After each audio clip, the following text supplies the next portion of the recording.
नमस्कार दोस्तों। एक बार फिर से मैं आपके सामने राष्ट्रपति का लेसन लेकर के उपस्थित हुआ हूँ और ये राष्ट्रपति लेसन का कंप्लीट आज यहाँ पे हमारा हो जाएगा। राष्ट्रपति पार्ट 2 आज हम पढ़ेंगे। ठीक है, ये मेरा ब्रीफ थोड़ा सा इंट्रोडक्शन है। तो सबसे पहले फटाफट से अपन जो है वो आगे बढ़ते हैं।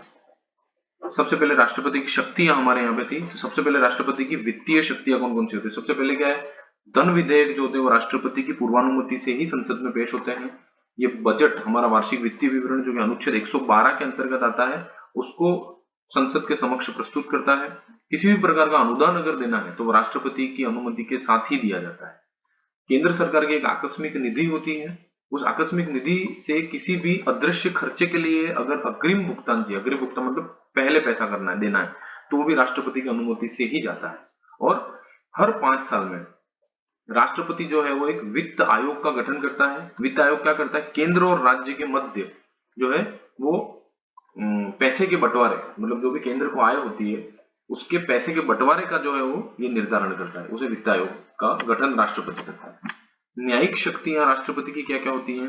सबसे पहले तो उच्चतम न्यायालय एवं उच्च न्यायालय, इसके सभी न्यायाधीशों की नियुक्तियां करता है ये। न्यायाधीश मतलब चाहे वो मुख्य न्यायाधीश हो या फिर अन्य न्यायाधीश हो, उन सबकी नियुक्तियां ये ध्यान रखना। उच्चतम न्यायालय की तो करता ही है, साथ में उच्च न्यायालय की भी करता है। कंफ्यूज नहीं होना, उच्च न्यायालय की राज्यपाल नहीं राष्ट्रपति करता है। ठीक है, उच्चतम न्यायालय से ये सलाह ले सकता है किसी भी मुद्दे पर। अनुच्छेद 143 के अंतर्गत जो है वो ये संविधान में प्रावधान किया गया है और ये सलाह लेकिन राष्ट्रपति माने या ना माने ये उसके ऊपर डिपेंड करता है, ये उसके ऊपर बाध्यकारी नहीं। राष्ट्रपति की क्षमादान की एक शक्ति होती है अनुच्छेद 72 के अंतर्गत। इसके अंतर्गत वो 3 प्रकार की सजाओं में वो क्षमादान कर सकता है। पहला तो केंद्रीय विधि या केंद्रीय कानून के तहत सजा दी गई हो, राज्य कानून के तहत राज्यपाल देता है। सैन्य न्यायालय अगर कोई दंड देता है उसका, और एक मृत्यु दंड। ये राष्ट्रपति की एक्सक्लूसिव पावर है, राज्यपाल के पास ये पावर नहीं होती। राष्ट्रपति ही मृत्यु दंड को क्षमा कर सकता है। ठीक है, राष्ट्रपति की कूटनीतिक शक्तियां कौन सी होती है, तो संधियां और समझौते जो भी किए जाते हैं वो सभी राष्ट्रपति, अंतरराष्ट्रीय संधि और समझौते राष्ट्रपति के नाम से ही किए जाते हैं, लेकिन इसमें संसद की अनुमति आवश्यक होती है। ठीक है, तो राष्ट्रपति से सारे पावर ले लिए यहाँ पे। सैन्य शक्तियां, सर्वोच्च सेना, राष्ट्र जो अपनी तीनों सेनाओं हैं, मतलब जल सेना, थल सेना और वायुसेना के का सर्वोच्च प्रतिनिधि है। तीनों सेनाओं के सेना अध्यक्षों की नियुक्ति करता है। युद्ध जो है वो शुरू और बंद राष्ट्रपति ही करता है, लेकिन ये सब कुछ भी संसद की पूर्वानुमति से ही होता है।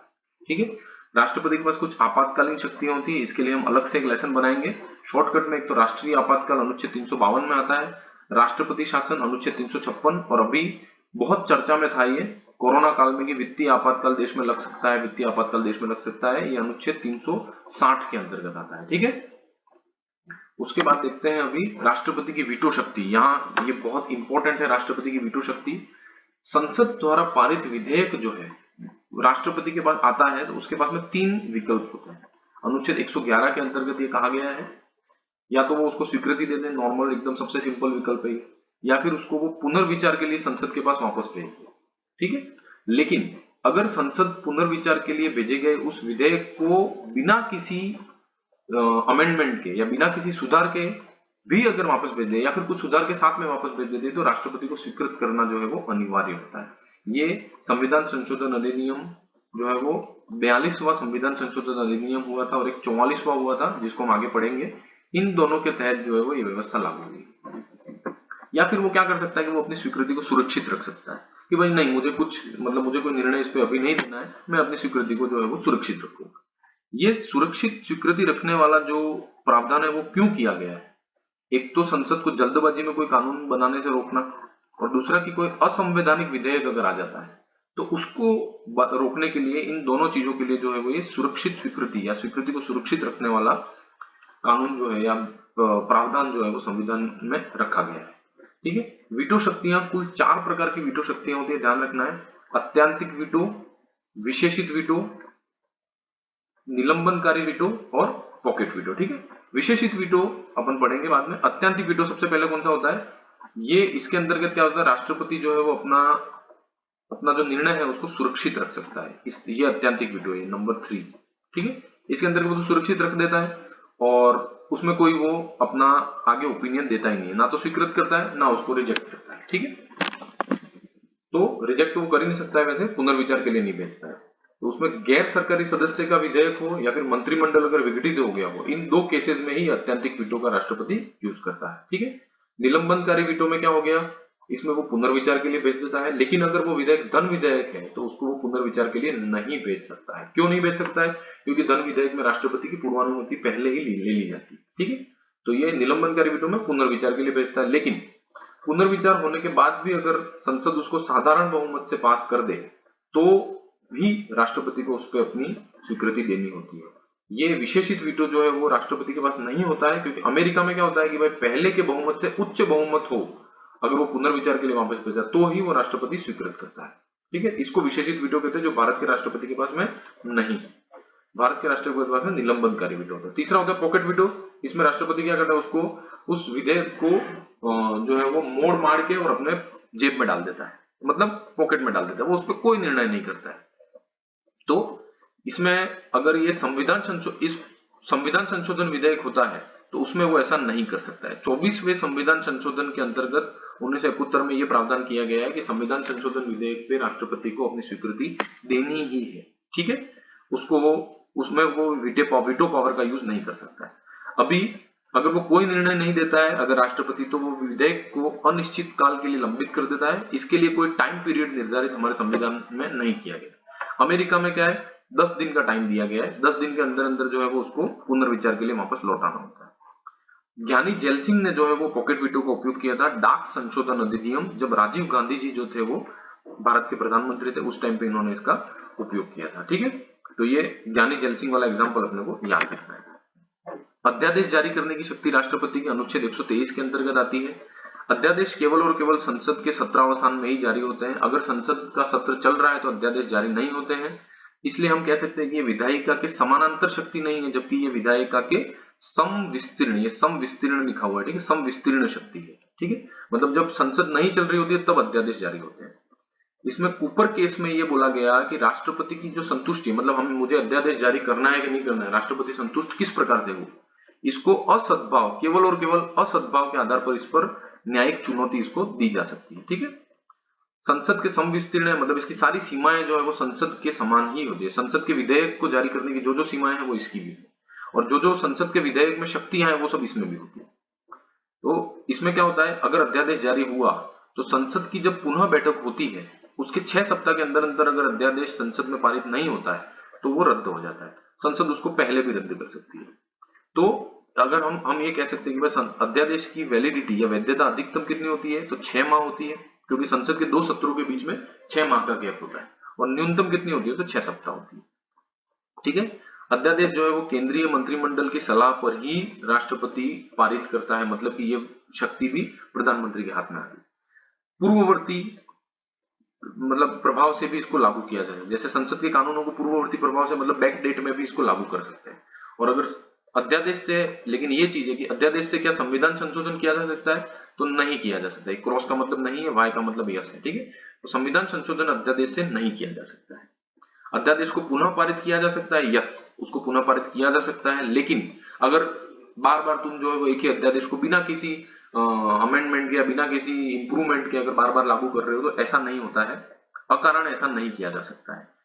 डीसी वाधवा मामले में उच्चतम न्यायालय ने ये कहा था कि ये कोई वैकल्पिक शक्ति की तरह इसको यूज में नहीं लेना है।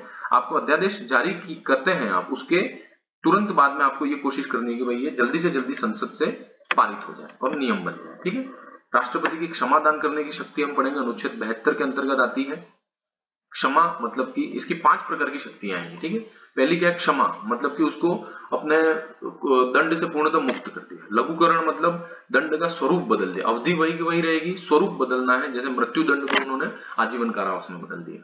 परिहार के अंतर्गत क्या होता है, दंड का स्वरूप सेम ही रहेगा, उसकी कठोरता सेम ही रहेगी, लेकिन उसकी अवधि को बदल दिया। ठीक है, विराम, जैसे कोई विशेष परिस्थिति आ गई, जैसे अपंग हो गए, गर्भावस्था है, तो उसमें उसकी जो दंड की जो क्रूरता या कठोरता है उसमें कुछ क्षणों या कुछ समय के लिए विराम दे दिया जाता है। और एक होता है प्रविलंबन, मतलब कि उसके दंड के ऊपर अस्थायी रोक लगा दी जाती है। ये विशेषतः मृत्यु दंड में किया जाता है।